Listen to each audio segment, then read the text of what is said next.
फिर उसके बाद काफ़ी अरसे बाद क्या हुआ कि हमारे इंडियन फ्रेंड्स आए हमारे घर पे ना रुकने के लिए। वो म्यूनिख से आए तो उनके साथ भी एक टॉडलर बच्ची थी। तो रात को 10 साढ़े 10 बजे वो उसकी आँख खुल गई, मुँह थोड़ा-सा ख़राब हो गया तो वो रोने लगी। तो भाई साहब लैंडलॉर्ड साहब क्या, फिर मुझे मैसेज आ जाए अगले दिन कि जो तुम्हारा ऊपर वाला ओनर है वो बड़ा डिस्टर्ब हुआ है। मैंने कहा अब क्या हुआ? वो कहती है, वो कह रहा है कि इनके घर से शोर बड़ा आया है 10 बजे के बाद ना। अच्छा, यहाँ पे रूल ये होता है कि 10 बजे के बाद आपने शोर नहीं करना। जो नॉर्मल वर्किंग डे होते हैं ना, संडे की नाइट से लेके थर्सडे नाइट तक आपने शोर नहीं करना 10 बजे के बाद। वॉल्यूम भी ज़्यादा तेज़ नहीं होना चाहिए, दम-दम भी नहीं, कोई इस तरह का जूसर, कोई मशीन इस तरह की भी आपने कुछ नहीं चलानी। तो वो मुझे कहता कि शोर बढ़ाया है 10 बजे के बाद आपके पास से ना। एंड आई क्या शोर किया? हमने तो कोई शोर नहीं किया यार, हम लोग तो कोई साढ़े 10 पौने 11 बजे सो गए थे हम लोग ना। फिर मुझे फिगर आउट हुआ, हाँ यार वो बच्ची जो टॉडलर जो उनके साथ थी वो अंडर 2 इयर्स बच्ची थी। तो वो रोई थी 5-10 मिनट के लिए, थोड़ा-सा ज़ोर से रो रही थी वो ऑनेस्टली स्पीकिंग। तो लेकिन वो चालाक इतना था, वो जो ऊपर जो मुसलमान सो कॉल्ड जिसे हम कहते हैं ना मुसलमान, वो मुसलमान माशाल्लाह से इतना होशियार था कि उसने ये नहीं बोला कि बच्ची के रोने का शोर आया है, उसने ये नहीं बोला। उसने सिर्फ़ बोला शोर आया है कि ओके, यहाँ पे रूल है कि अगर बच्चा रो रहा है ना तो उसको आप कुछ नहीं कहते, क्योंकि बच्चे को तो अक्ल नहीं है ना।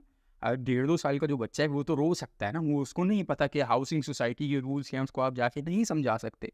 तो उसने ये नहीं बोला, उसको पता था कि अगर मैं बच्चे के रोने का बोलूँगा तो लैंडलॉर्ड मुझे वहीं शट अप कॉल दे देगा ना।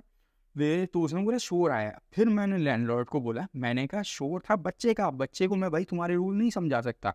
अगले दिन भाई लैंडलॉर्ड घर पे आ गया। जब घर पे आया कहता है यार देखो, मुझे नहीं पता, मैं तो तुम्हें कुछ भी नहीं कह रहा, ठीक है? अगर शोर हुआ भी है, सही है, वो तुम्हें पता है और उसको पता है।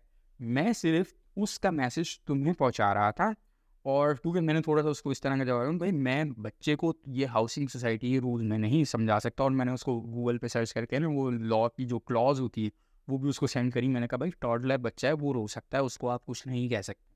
तो अगले दिन आके उसने बोला देखो मैं तुम्हें ना उसका मैसेज पहुँचा रहा था, ठीक है? और मुझे समझ ये नहीं आता कि अगर तुम्हारे टीवी की आवाज़ लाउड है, तो वो बंदा ऊपर से आके तुम्हें क्यों नहीं बोल देता? और उसने फिर उस दिन मुझ पर इंकशाफ़ ये भी किया कि भाई मैंने तुम्हारा नंबर भी उसको दिया है। और कहने लगा जब मैंने पहली दफ़ा तुमसे टीवी की कंप्लेन करी थी, तो वो इसकी फर्स्ट कंप्लेन नहीं आई थी मेरे पास।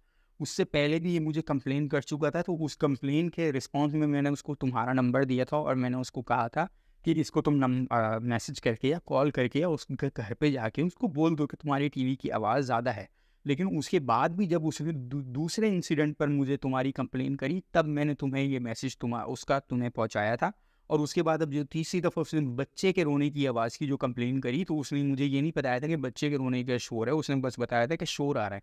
तो मैं तुम्हें सिर्फ़ उसका मैसेज कन्वे कर रहा था और उसने मुझे यही बताया कि अगर शोर हो रहा है और अगर वो कह रहा है शोर हो रहा है और तुम अगर मुझे कहोगे शोर नहीं हो रहा, मैं उस पे कोई एक्शन नहीं ले सकता, क्योंकि ये तुम दोनों को पता है कि शोर हो रहा है या नहीं हो रहा। मैं तो डिसाइड कर ही नहीं सकता, मैं तो वहाँ पे जज कर ही नहीं सकता क्योंकि मैं वहाँ था ही। अगर आपको ये वीडियो पसंद आई तो इस वीडियो का कंप्लीट वर्जन हमारे यूट्यूब चैनल पर मौजूद है, जिसका लिंक कमेंट या डिस्क्रिप्शन सेक्शन में शेयर कर दिया गया है। इस लिंक पर जाकर आप इस वीडियो के कंप्लीट वर्जन को एंजॉय कर सकते हैं। और अगर वीडियो अच्छी लगे तो लाइक कमेंट सब्सक्राइब शेयर करना मत भूलिएगा। और वीडियो अगर अच्छी ना लगे तो अपनी फीडबैक से ज़रूर आगाह कीजिएगा। अपना बहुत सारा ख्याल रखिएगा। मिलते हैं आपसे नेक्स्ट वीडियो में। अल्लाह हाफिज़।